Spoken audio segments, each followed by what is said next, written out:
ഓം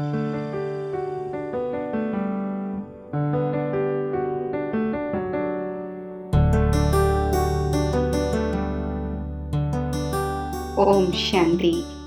16-12-20 ബാബ പറയുന്നു, മധുരമായ കുട്ടികളെ, പാപങ്ങളിൽ നിന്നും ഭാരരഹിതം ആകുന്നതിനായി വിശ്വസ്തനും സത്യസന്ധനുമായി തൻ്റെ കർമ്മകഥ ബാബയ്ക്ക് എഴുതി നൽകൂ.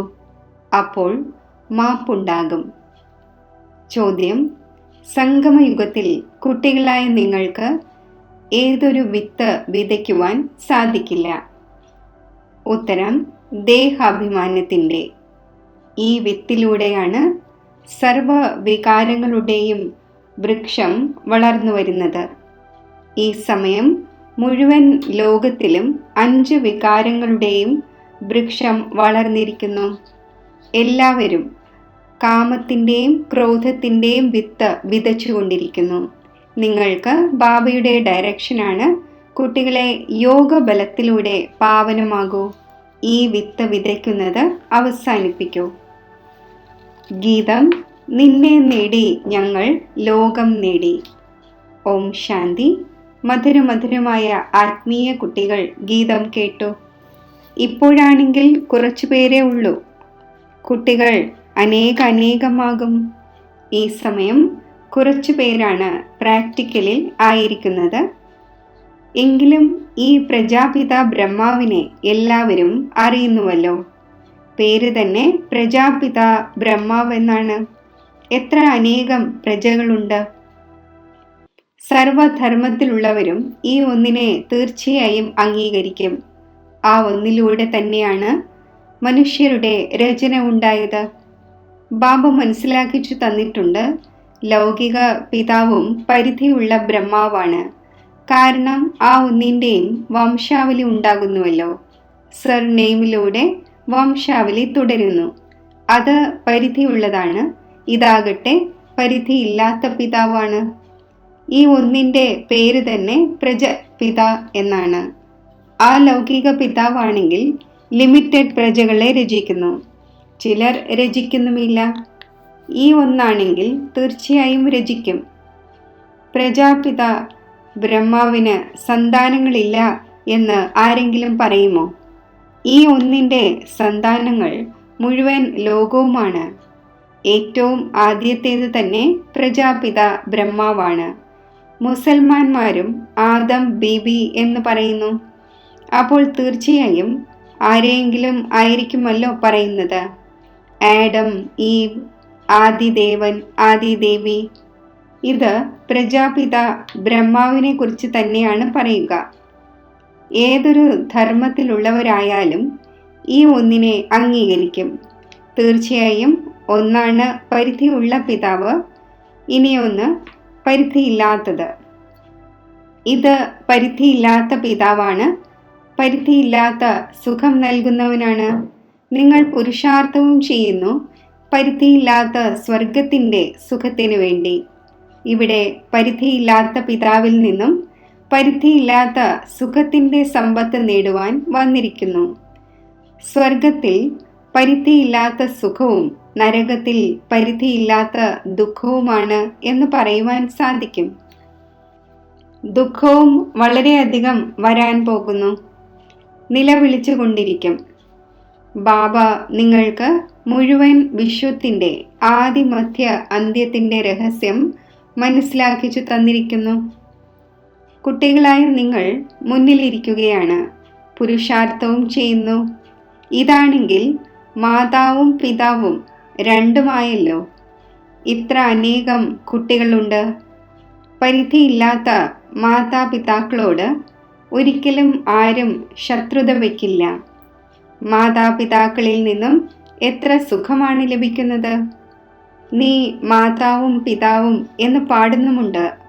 ഇത് കുട്ടികൾ തന്നെയാണ് മനസ്സിലാക്കുന്നത്. മറ്റു ധർമ്മത്തിലുള്ളവരെല്ലാം ഫാദറിനെ തന്നെയാണ് വിളിക്കുന്നത്. മാതാപിതാ എന്ന് പറയുകയില്ല. ഇവിടെ മാത്രമാണ് നീ മാതാവും പിതാവും എന്ന് പാടുന്നത്. കുട്ടികളായി നിങ്ങൾക്കറിയാം, നമ്മൾ പഠിച്ച് മനുഷ്യനിൽ നിന്നും ദേവത, മുള്ളിൽ നിന്നും പുഷ്പം ആയിക്കൊണ്ടിരിക്കുന്നു. ബാബ തോണിക്കാരനുമാണ്, പൂന്തോട്ടക്കാരനുമാണ്. ബാക്കി ബ്രാഹ്മണരായ നിങ്ങൾ ഏവരും അനേകം പ്രകാരത്തിലുള്ള പൂന്തോട്ടക്കാരാണ്. മുഗൾ ഗാർഡനും തോട്ടക്കാരനുണ്ടായിരിക്കുമല്ലോ. അയാളുടെ ശമ്പളവും എത്ര നല്ലതായിരിക്കും.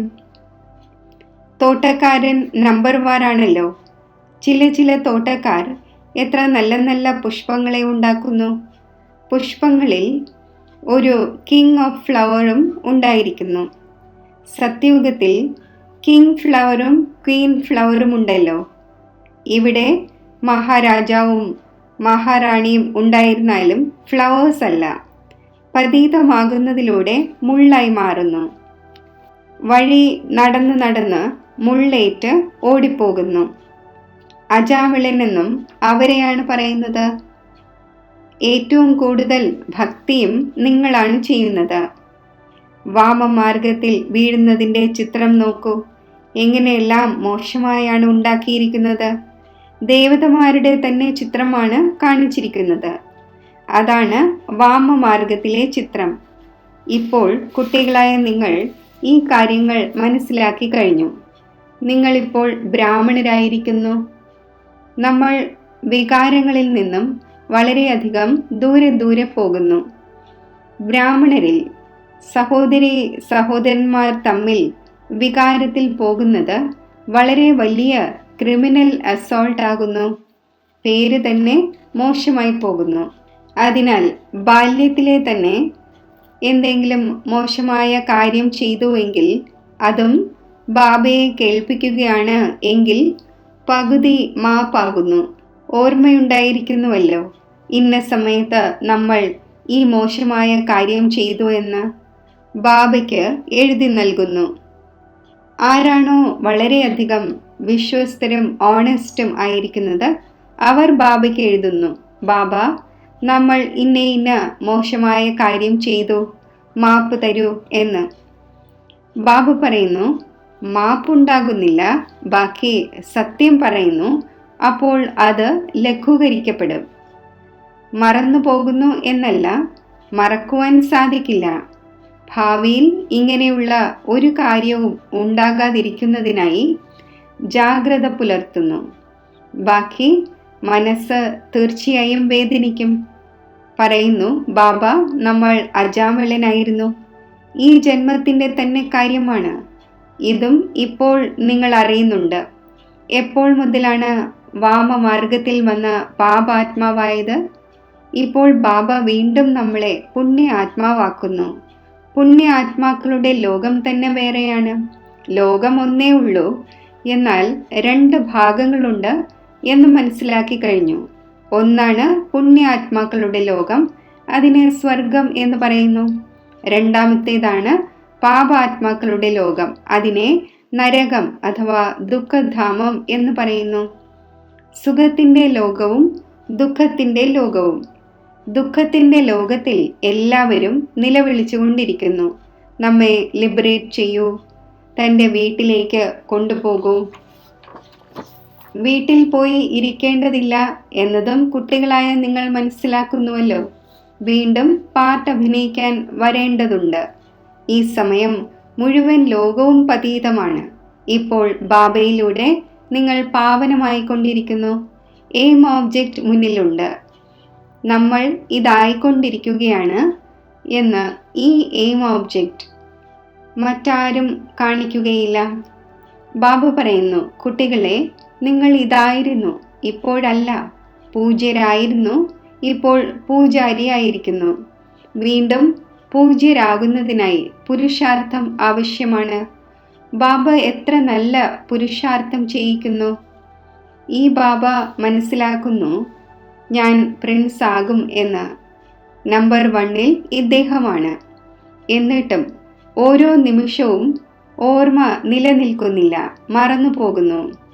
ആര് എത്ര തന്നെ പ്രയത്നിച്ചാലും ഇപ്പോൾ ആ അവസ്ഥ ഉണ്ടാവുകയില്ല. കർമാതീത അവസ്ഥ ഉണ്ടാകുന്നത് യുദ്ധത്തിൻ്റെ സമയമാകുമ്പോഴാണ്. പുരുഷാർത്ഥമാണെങ്കിൽ സർവർക്കും ചെയ്യേണ്ടതുണ്ടല്ലോ. ഇദ്ദേഹത്തിനും ചെയ്യേണ്ടതുണ്ട്. നിങ്ങൾ മനസ്സിലാക്കിച്ചു കൊടുക്കുന്നു. ചിത്രത്തിൽ നോക്കൂ, ബാബയുടെ ചിത്രം എവിടെയാണ്? പൂർണ്ണമായും വൃക്ഷത്തിൻ്റെ അവസാനത്തിൽ നിൽക്കുകയാണ്. പതീത ലോകത്തിൽ താഴെ പിന്നെ തപസ്യ ചെയ്തുകൊണ്ടിരിക്കുന്നു. എത്ര സഹജമായി മനസ്സിലാക്കിച്ചു തരുന്നു. ഈ എല്ലാ കാര്യങ്ങളും ബാബ തന്നെയാണ് മനസ്സിലാക്കിച്ചത്. ഇതും നിങ്ങൾ അറിഞ്ഞിരുന്നില്ല. ബാബ തന്നെയാണ് നോളജ്ഫുൾ. ഹേ പരംപിത പരമാത്മാ, വന്ന് നമ്മുടെ ദുഃഖത്തെ ഹരിക്കൂ എന്ന് ആ ഒന്നിനെ തന്നെയാണ് എല്ലാവരും ഓർമ്മിക്കുന്നത്. ബാബ തന്നെയാണ് നോളജ്ഫുൾ. ബ്രഹ്മ, വിഷ്ണു, ശങ്കർ ദേവതമാരാണ്. മൂലവതനത്തിൽ വസിക്കുന്ന ആത്മാക്കളെ ദേവത എന്ന് പറയില്ല. ബ്രഹ്മ, വിഷ്ണു, ശങ്കറിൻ്റെയും രഹസ്യം ബാബ മനസ്സിലാക്കിച്ചു തന്നു. ബ്രഹ്മാവ്, ലക്ഷ്മി നാരായണൻ ഇവരെല്ലാം ഇവിടെ തന്നെയാണല്ലോ. കുട്ടികളായ നിങ്ങൾക്കിപ്പോൾ സൂക്ഷ്മവതനത്തിൻ്റെ കേവലം സാക്ഷാത്കാരമാണ് ഉണ്ടാകുന്നത്. ഈ ബാബയും ഫരിഷ്തയായി മാറുന്നു. കുട്ടികൾക്ക് ഇതറിയാം. ആരാണോ ഏണിപ്പടിയുടെ മുകളിൽ നിൽക്കുന്നത് ആ ഒന്ന് തന്നെ പിന്നെ താഴെ തപസ്യ ചെയ്തുകൊണ്ടിരിക്കുന്നു. ചിത്രത്തിൽ തീർത്തും ക്ലിയറായി കാണിച്ചിരിക്കുന്നു. ആ ഒന്ന്, അതായത് ബ്രഹ്മാവ് സ്വയം ഭഗവാനാണ് എന്ന് എവിടെയാണ് പറയുക? ഇദ്ദേഹമാണെങ്കിൽ പറയുന്നത്, ഞാൻ വർത്ത് നോട്ട് പെനി ആയിരുന്നു തത്വം, ഇപ്പോൾ വർത്ത് പൗണ്ട് ആയിക്കൊണ്ടിരിക്കുന്നു തത്വം. എത്ര സഹജമായി മനസ്സിലാക്കേണ്ട കാര്യങ്ങളാണ്. ആരെങ്കിലും എന്തെങ്കിലും പറഞ്ഞുവെങ്കിൽ അവരോട് പറയൂ, നോക്കൂ, ഇദ്ദേഹമാകട്ടെ കലിയുഗത്തിൻ്റെ അന്തിമത്തിൽ നിൽക്കുകയാണല്ലോ.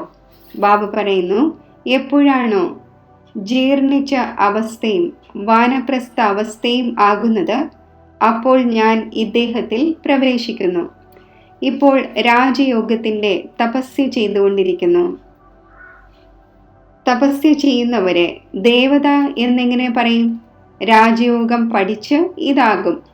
കുട്ടികളായ നിങ്ങളെയും ഇങ്ങനെ കിരീടമുള്ളവരാക്കി മാറ്റുന്നുവല്ലോ. ഇദ്ദേഹം തന്നെ ദേവതയാകുന്നു. ഇതേപോലെ 10-20 കുട്ടികളുടെ ചിത്രവും വയ്ക്കുവാൻ സാധിക്കും. കാണിച്ചു കൊടുക്കുന്നതിനായി ഇത് തയ്യാറാക്കുന്നു. മുൻപ് എല്ലാവരുടെയും ഇങ്ങനെയുള്ള ഫോട്ടോ എടുത്തിട്ടുണ്ട്. ഇത് മനസ്സിലാക്കിക്കുന്നതിൻ്റെ കാര്യമാണല്ലോ. ഒരു ഭാഗത്ത് സാധാരണം, മറുഭാഗത്ത് ഡബിൾ കിരീടധാരി. നിങ്ങൾ മനസ്സിലാക്കുന്നുണ്ട്, നമ്മൾ ഇതായിക്കൊണ്ടിരിക്കുന്നു. ആരുടെ ലൈൻ ക്ലിയർ ആയിരിക്കുന്നുവോ അവരാണ് ആകുന്നത്. വളരെയധികം മധുരവുമാകണം.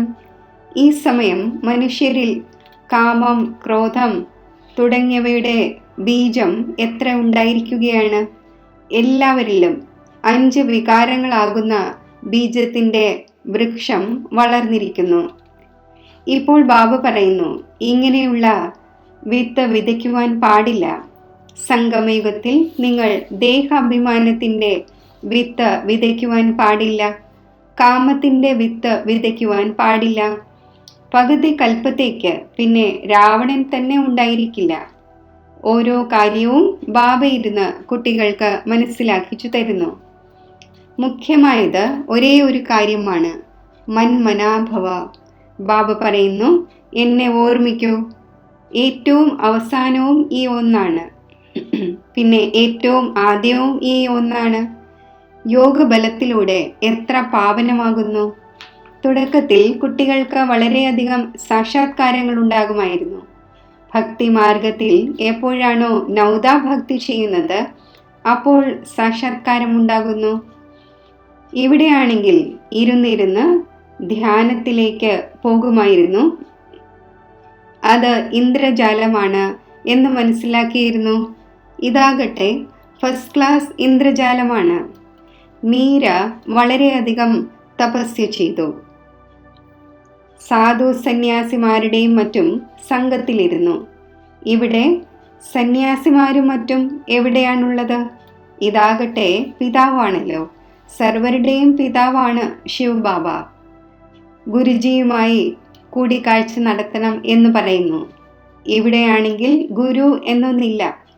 ശിവബാബ നിരാകാരമാണ്. പിന്നെ ആരുമായാണ് കൂടിക്കാഴ്ചയ്ക്ക് ആഗ്രഹിക്കുന്നത്? ആ ഗുരുക്കന്മാരുടെ അടുക്കൽ പോയി കാണിക്ക വയ്ക്കുന്നു. ഇവിടെയാണെങ്കിൽ ബാബ പരിധിയില്ലാത്ത അധികാരിയാണ്. ഇവിടെ കാണിക്കയും മറ്റും സമർപ്പിക്കുന്നതിൻ്റെ കാര്യമേ ഇല്ല. ഈ പൈസ എന്തു ചെയ്യുവാനാണ്? ഈ ബ്രഹ്മാവും മനസ്സിലാക്കുന്നു, ഞാൻ വിശ്വത്തിൻ്റെ അധികാരിയാകുന്നു. കുട്ടികൾ എന്ത് പൈസയും മറ്റും നൽകുന്നുവോ അവർക്ക് വേണ്ടി തന്നെയാണ് കെട്ടിടവും മറ്റും ഉണ്ടാക്കുന്നത്. പൈസ ശിവബാബയ്ക്കും ഉപയോഗമില്ല, ബ്രഹ്മബാബയ്ക്കും ഉപയോഗമില്ല. ഈ കെട്ടിടവും മറ്റും ഉണ്ടാക്കിയിരിക്കുന്നത് കുട്ടികൾക്ക് വേണ്ടിയാണ്. കുട്ടികൾ തന്നെയാണ് വന്ന് വസിക്കുന്നത്. ചിലർ ദരിദ്രമാണ്, ചിലർ ധനികരാണ്. ചിലരാണെങ്കിൽ 2 രൂപയും അയച്ചു കൊടുക്കുന്നു, ബാബ എൻ്റെ 1 ഇഷ്ടിക വയ്ക്കൂ എന്ന്. ചിലർ 1000 അയച്ചു കൊടുക്കുന്നു. ഭാവന 2 പേരുടെയും ഒന്നാണല്ലോ, അപ്പോൾ 2ൻ്റേതും ഈക്വലാകുന്നു. പിന്നെ കുട്ടികൾ വരുന്നു, ആഗ്രഹിക്കുന്ന ഇടത്ത് കഴിയാം. ആരാണോ കെട്ടിടം ഉണ്ടാക്കിച്ചത് അവർ വരുമ്പോൾ അവരെ തീർച്ചയായും സുഖമായി താമസിപ്പിക്കും. ചിലർ പിന്നെ പറയുന്നു, ബാബയുടെ അടുത്തും സൽക്കാരമുണ്ടാകുന്നുവല്ലോ എന്ന്. അതാകട്ടെ തീർച്ചയായും ചെയ്യേണ്ടി വരുമല്ലോ. പലരും പല രീതിയിലാണ്. ചിലർ എവിടെയും ഇരിക്കുന്നു, ചിലരാണെങ്കിൽ വളരെ കോമളമായിരിക്കും. വിദേശത്ത് കഴിയുന്നവരുണ്ട്, വലിയ വലിയ കൊട്ടാരങ്ങളിൽ കഴിയുന്നവരുണ്ട്. ഓരോരോ നേഷനിലും വലിയ വലിയ ധനികരാകുമ്പോൾ കെട്ടിടവും അങ്ങനെയുള്ളതുണ്ടാക്കുന്നു. ഇവിടെയാണെങ്കിൽ നോക്കൂ, എത്ര അനേകം കുട്ടികളാണ് വരുന്നത്. മറ്റൊരു പിതാവിനും ഇങ്ങനെയുള്ള ചിന്ത ഉണ്ടാകില്ല. കൂടിയാൽ 10, 12, 20 പൗത്രന്മാരുണ്ടാകും. ശരി, ആർക്കെങ്കിലും 200, 500 ഉണ്ടായിരുന്നാൽ തന്നെ ഇതിനേക്കാൾ കൂടുതൽ ഉണ്ടാകില്ല. ഈ ബാബയുടെ ഫാമിലി ആണെങ്കിൽ എത്ര വലുതാണ്! ഇനിയും അഭിവൃദ്ധി ഉണ്ടാകേണ്ടതുണ്ട്. ഇത് രാജധാനിയാണ് സ്ഥാപിതമായിക്കൊണ്ടിരിക്കുന്നത്. ബാബയുടെ ഫാമിലി എത്ര ഉണ്ടാകും? പിന്നെ പ്രജാപിത ബ്രഹ്മാവിൻ്റെ ഫാമിലി എത്രയായി കഴിഞ്ഞു? കൽപ്പകൽപ്പങ്ങളിൽ എപ്പോഴാണോ വരുന്നത് അപ്പോൾ തന്നെയാണ് വണ്ടർഫുൾ കാര്യങ്ങൾ നിങ്ങളുടെ കാതുകളിൽ പതിക്കുന്നത്. ഹേ പ്രഭു, നിന്റെ ഗതിയും മതവും ഏറ്റവും വേറിട്ടതാണ് എന്ന് ബാബയെക്കുറിച്ച് തന്നെയാണ് പറയുന്നത്. ഭക്തിയും ജ്ഞാനവും തമ്മിൽ നോക്കൂ, എത്ര വ്യത്യാസമാണുള്ളത്. ബാബ നിങ്ങൾക്ക് മനസ്സിലാക്കിച്ചു തരുന്നു, സ്വർഗത്തിൽ പോകണമെങ്കിൽ ദൈവിക ഗുണങ്ങളും ധാരണ ചെയ്യേണ്ടത് ആവശ്യമാണ്. ഇപ്പോഴാണെങ്കിൽ മുള്ളാണല്ലോ. നിർഗുണമായ എന്നിൽ ഒരു ഗുണവുമില്ല എന്ന് പാടിക്കൊണ്ടും ഇരിക്കുന്നു. ബാക്കി 5 വികാരങ്ങളുടെ അവഗുണവുമുണ്ട്. രാവണ രാജ്യമാണ്. ഇപ്പോൾ നിങ്ങൾക്ക് എത്ര നല്ല നോളജ് ലഭിക്കുന്നു. ആ നോളജ് ഇത് തരുന്ന അത്രയും സന്തോഷം നൽകുന്നില്ല. നിങ്ങൾക്കറിയാം, നമ്മൾ ആത്മാക്കൾ മുകളിൽ മൂലവതനത്തിൽ വസിക്കുന്നവരാണ്. സൂക്ഷ്മവതനത്തിൽ ബ്രഹ്മ, വിഷ്ണു, ശങ്കർ. അതും കേവലം സാക്ഷാത്കാരമുണ്ടാകുന്നതാണ്. ബ്രഹ്മാവും ഇവിടെയാണ്, ലക്ഷ്മി നാരായണനും ഇവിടുത്തേതാണ്. ഇത് കേവലം സാക്ഷാത്കാരമുണ്ടാകുന്നതാണ്. വ്യക്ത ബ്രഹ്മാവ് തന്നെ പിന്നീട് സൂക്ഷ്മവതനവാസിയായ ബ്രഹ്മാവ്, ഫരിഷ്ത എങ്ങനെയാണ് ആകുന്നത് എന്നതിൻ്റെ അടയാളമാണ്. ബാക്കി ഒന്നും തന്നെയില്ല. ഇപ്പോൾ കുട്ടികളായ നിങ്ങൾ എല്ലാ കാര്യങ്ങളും മനസ്സിലാക്കുന്നു, ധാരണ ചെയ്തുകൊണ്ടിരിക്കുന്നു. പുതിയ കാര്യമല്ല. നിങ്ങൾ അനേകം തവണ ദേവതയായിരിക്കുന്നു. ഡീറ്റി രാജ്യം ഉണ്ടായിരുന്നല്ലോ. ഈ ചക്രം തിരിഞ്ഞുകൊണ്ടിരിക്കുന്നു. അത് വിനാശിയായ ഡ്രാമയാണ്. ഇതാണ് അനാദി അവിനാശി ഡ്രാമ. ഇത് നിങ്ങൾക്കല്ലാതെ മറ്റാരുടെയും ബുദ്ധിയിലില്ല. ഇതെല്ലാം ബാബ ഇരുന്ന് മനസ്സിലാക്കിച്ചു തരുന്നു. പരമ്പരയായി തുടർന്നു വരുന്നു എന്നല്ല. ബാബ പറയുന്നു, ഈ ജ്ഞാനം ഇപ്പോഴാണ് നിങ്ങളെ കേൾപ്പിക്കുന്നത്. പിന്നെ ഇത് പ്രായേണ ലോപിക്കുന്നു. നിങ്ങൾ രാജപദം പ്രാപ്തമാക്കുന്നു. പിന്നെ സത്യയുഗത്തിൽ ഈ നോളജ് ഉണ്ടായിരിക്കുന്നില്ല. ശരി, മധുരമധുരമായ സിഖിലതെ കുട്ടികൾക്ക് മാതാവും പിതാവുമായ ബാബ്ദാദയുടെ സ്നേഹസ്മരണകൾ. Good morning. ആത്മീയ പിതാവിൻ്റെ ആത്മീയ കുട്ടികൾക്ക് നമസ്തേ.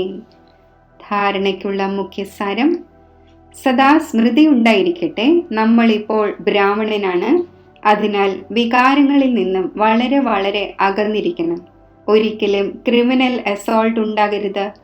ബാബയോട് വളരെ വളരെ ഓണസ്റ്റും വിശ്വസ്തനുമായിരിക്കണം. ഡബിൾ കിരീടധാരിയായ ദേവതയാകുന്നതിനായി വളരെ മധുരമാകണം. ലൈൻ ക്ലിയർ ആക്കി വെക്കണം. രാജയോഗത്തിൻ്റെ തപസ് ചെയ്യണം. വരദാനം: ഈശ്വരീയ ലഹരിയിലൂടെ പഴയ ലോകത്തെ മറക്കുന്നവരും സർവപ്രാപ്തി സമ്പന്നരുമായി ഭവിക്കട്ടെ. ആ ലഹരി എല്ലാത്തിൻ്റെയും മറവി ഉണ്ടാക്കുന്നു. അതുപോലെ ഈ ഈശ്വരീയ ലഹരി സഹജമായി തന്നെ ദുഃഖങ്ങളുടെ ലോകത്തിൻ്റെ മറവിയുണ്ടാക്കുന്നു. ആ ലഹരിയിലാണെങ്കിൽ വളരെ നഷ്ടമുണ്ടാകുന്നു. അധികം കുടിക്കുന്നതിലൂടെ ഇല്ലാതായി പോകുന്നു. എന്നാൽ ഈ ലഹരി അവിനാശിയാക്കി മാറ്റുന്നു. ആരാണോ സദാ ഈശ്വരീയ ലഹരി പിടിച്ചിരിക്കുന്നത്, അവർ സർവപ്രാപ്തി സമ്പന്നമായി മാറുന്നു. ഒരു ബാബ, രണ്ടാമതാരുമില്ല. ഈ സ്മൃതി തന്നെയാണ് ലഹരി കയറ്റുന്നത്. ഈ സ്മൃതിയിലൂടെ സമൃദ്ധി വന്നു ചേരുന്നു. സ്ലോഗൻ: അന്യോന്യം കോപ്പി ചെയ്യുന്നതിന് പകരം ബാബയെ കോപ്പി ചെയ്യൂ. ഓം ശാന്തി.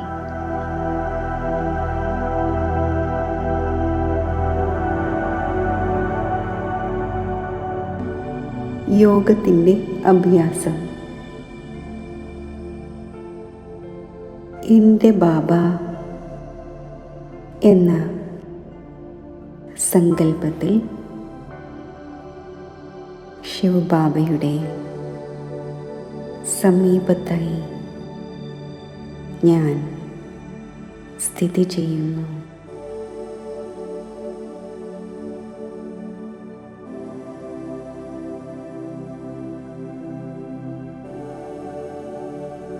ആത്മജ്യോതിയും പരമാത്മാ ജ്യോതിയുമായുള്ള ഈ മഹാമിലനത്തിലൂടെ ഞാൻ പരമാത്മാ സ്നേഹത്തിൽ ലൗലീൻ ആകുന്നു.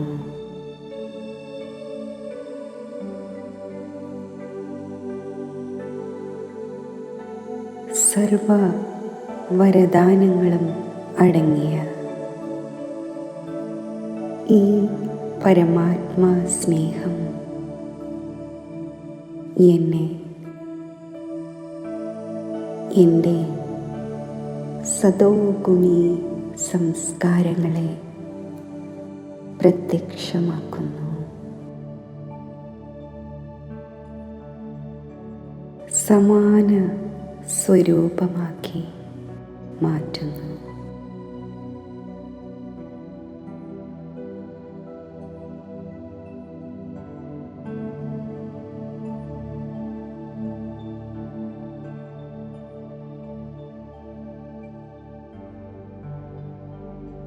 ശക്തിശാലി സ്ഥിതി നിലനിർത്തി ഞാൻ മസ്തക സിംഹാസനത്തിൽ വിരാജിക്കുന്നു.